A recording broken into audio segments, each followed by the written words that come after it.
Hi, parents. Happy Tuesday.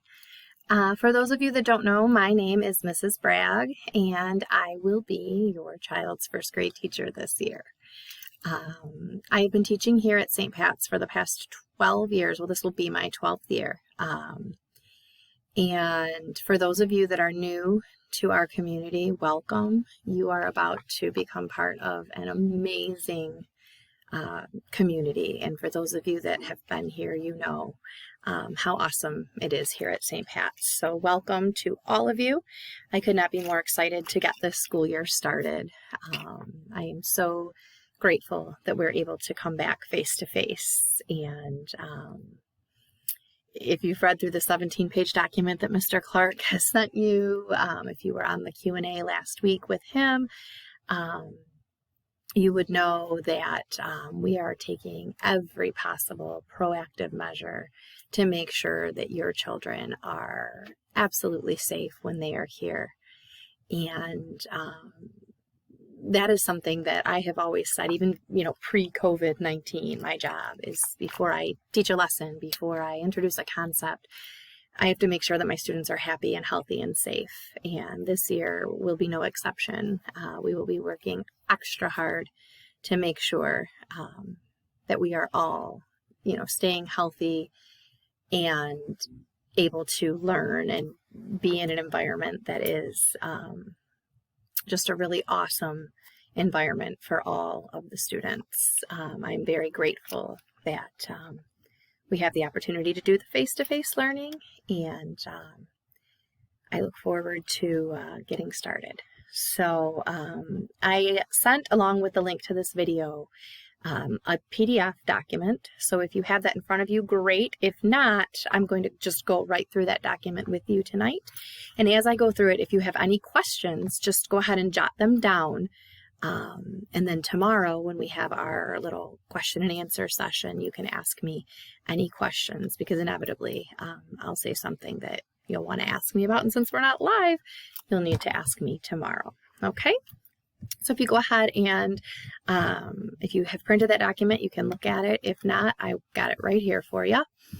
The first page in the document is just Meet the Teacher, and this is just a little bit about me personally, so that I will leave for you to read on your own time. Basically, I have been teaching here, as it says. This will be my 12th year. I taught kindergarten for 7 years prior to moving to first grade.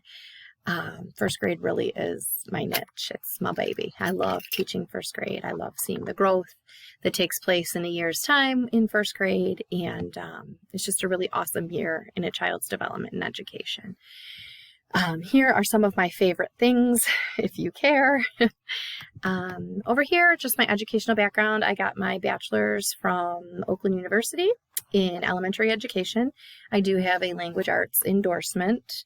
And then in 2013, I received my master's from Marygrove. And that was in teaching reading. So I'm also a certified catechist, and I have my professional teaching certificate. So that's my credentials. Down here, the contact me, I put my email address and my phone number on there. You are going to find the best way to communicate with me throughout the day is to use the Class Dojo messaging app. Those of you that have had me know it works similar to text messaging. You can send me a quick message. It comes right to my phone and my computer. I can quickly respond. So it's just a great way to do that quick communicating. But if there is something more pressing or that needs more time, you can put it in an email, and I do respond usually within 24 hours. In fact, if you haven't heard back from me within a day or two, send it again, because chances are I didn't receive it. Going on to the next page here, I'm going to just read through this document. So if, again, as I read through this, questions come up, go ahead and jot them down. So starting here, included in this letter, there are a few important things to know before the school year begins next Monday. If your child is a virtual learner, note that some of this information will not pertain to them, but most of it will. So make sure that you are following along as well. So here, our school day begins at 7:40 a.m. and you will drop your child off in car line. Beginning at 7:25, they will start moving that car line. Students will be greeted by either the car line volunteers, or there will be any of the non-homeroom teachers will be out there. They'll come to your vehicle, do a quick temperature check, maybe ask them how they're feeling that day, and then they'll get out of their cars and they will come right to the doors. The first grade doors, if you're facing the front of the school, they are off to the right. So they'll come in those doors, and as soon as they walk in, they'll sanitize those hands, put their things in their locker, and come right into the classroom, sit down at their seats. Please be sure that you send your child to school with a healthy snack every day, including the first day. Your child won't need a lunch on any of our half days because we get done at noon on half days. So the first day we're done at noon, your child won't need a lunch, but make sure you still send a snack that day, because we will take time to have a snack and try to be healthy. I'm not one to judge. I know different families have different ideas of what healthy means, and that's really up to you. But please, try to err on the side of healthy and make sure that it's something that you practice with your child that they can open up on their own. Now more than ever, they're encouraging us not to be handling a lot of the student food. So if you're sending it in a container, make sure it's a container that they've practiced opening. If you send a yogurt or a fruit cup, make sure they have a spoon, things like that.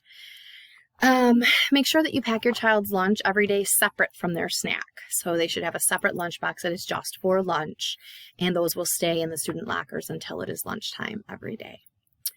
Our school day ends at 3 o'clock. We will be moving the car line at 3 p.m. Mr. Clark has gone over how that will work, and you'll receive more information about that as the year gets started. By next week's end, your child will be assigned a locker. They do have combination locks on them, and they will be encouraged to learn how to do that.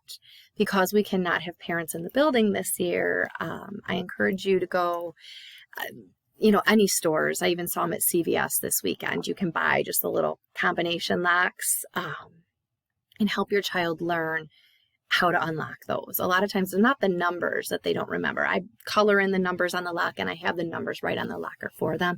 It's just that concept of how to go, right and then back and then left and right again. So if you do get a lock and practice at home, it's just a great way to help them, so that when they come in here to school and have their combination lock, they'll learn it much quicker.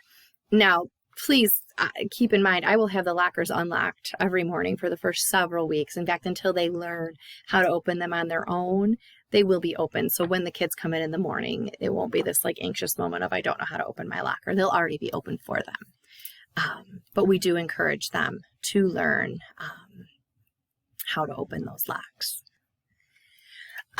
Okay, so our class will have gym on Mondays this year. I know Mr. Clark has explained gym will look a little different while we're in this phase 4.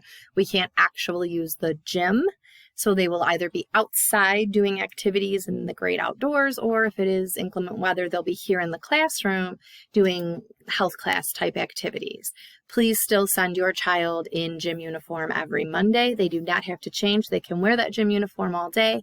And for right now, they do not need separate gym shoes because we will not be using the gym. Should we switch over to, a phase where we're allowed to use the gym, at that time, I will send home notice that they'll need gym shoes. But for now, they are not required. Your child will receive a St. Patrick folder. It looks like this. It is our homeschool connector. This should stay in their backpack at all times, and any papers that I have to send home to you will come home in this folder. So you should check it every night. If it's something in the return to school side, make sure that it gets filled out and put back in the return to school. And if it's in the keep at home side, it can simply stay at home. So look for that folder to be coming home every day, including the first day, with lots of important information. Okay, let's see here. We will be using Google Classroom for our virtual students. So I encourage the face-to-face learners to get familiar with Google Classroom platform as well. That way, if you're ever absent or you have to miss some school for whatever reason, your child can still access Google Classroom and have access to that work that they've missed. Also, if for some reason we do have to, revert back to phase 3 where we do remote learning as a whole class, it'll be nice that they're already familiar with the Google Classroom format. So I put on here the daily specials, what specials we have on what days. You can read that over. Just note that my class is 1B. So here it says music 1A. That is Mrs. Hatkoff's class. My class has music on Wednesdays. Other than that, we have the same specials on the same days, just at different times. All right, if you were in kindergarten here last year, you were probably already familiar with Class Dojo. Class Dojo is an awesome app, and there will be a sheet that comes home on the first day of school with your child to help you get logged in and connected if you're not already. I use Class Dojo for students to earn and lose points. I also had talked about the messaging part of it where we can message back and forth. Virtual students, that is how you will submit your work. So if you are working virtually from home, rather than sending your work back every week or each day, you will take pictures of it and upload it into your portfolio on Class Dojo. And that will all be explained in that letter that comes home on the first day. So be sure to check often. I post pictures of what we're doing in the classroom, and it's just a really great way to keep you guys connected to kind of what's going on here, especially this year since we can't have a lot of parents in the building. First graders will have a reading log that comes home. It's a monthly reading log. Each time they read, they just color in their different shapes, usually based on whatever holiday falls in that month. That is their record of accountability. So they're encouraged to read, but they're also encouraged to be held accountable for it. So make sure that they are coloring that in and turning it in, because we do record points for that. And if your child doesn't turn it in, even if they've read, we have no way of holding them accountable, and so they will lose points. So just make sure that when that reading log comes home every month, hang it on the fridge or keep it next to their bed, color in those shapes each night when you read, and turn it back in at the end of each month. While first graders will not have specific homework that they are required to do each day, it is possible that they may have occasional assignments either they didn't finish in class or something that I send home specifically as homework. In those cases, it's expected to be returned the next school day. So if it comes home on Monday, unless otherwise noted, it should come back Tuesday. Sometimes it might be a project we send home, in which case it would have a date. This needs to be turned in by a specific date. For example, on the first week of school, your child will be bringing home a journal that needs to be decorated. It will have a letter explaining all of what they need to do, and those won't be due until September 11th. So they'll have some time. That doesn't have to come back the next day. I know this is a lot of information, but if you do have any questions, remember, just write them down. And then tomorrow during the question and answer session, we can touch base. I'm going to scroll down here and just show you, I talked about Class Dojo. This is kind of the reward system we use. So as we go throughout the day, if students are on task or quiet in the hallways or doing the right thing or making good choices, there's all different reasons that they can earn points. When a child reaches 10 points, they will get a sticker. I have a whole bunch of special fun stickers that they can choose. When they get to 20 points, they'll get a personal bookmark that they can choose. 40 points gets them a fancy pencil. When they get up to 60 points, they choose a fun eraser. 80 points, they get a prize from the prize box. And if they get 100 points, they get a free casual day. So it's just a little bit of an incentive, some positive reinforcement to get those kids working hard and wanting to, be their very best and earn those points.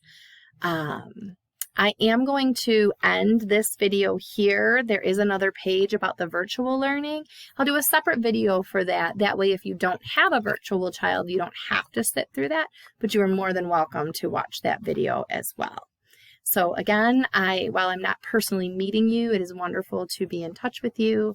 I hope that this has answered at least some of the questions that you had, and I look forward to tomorrow when I can actually see you face to face, and we can go over a bit more in detail on some of the questions that you might have. Have a wonderful evening. Goodbye.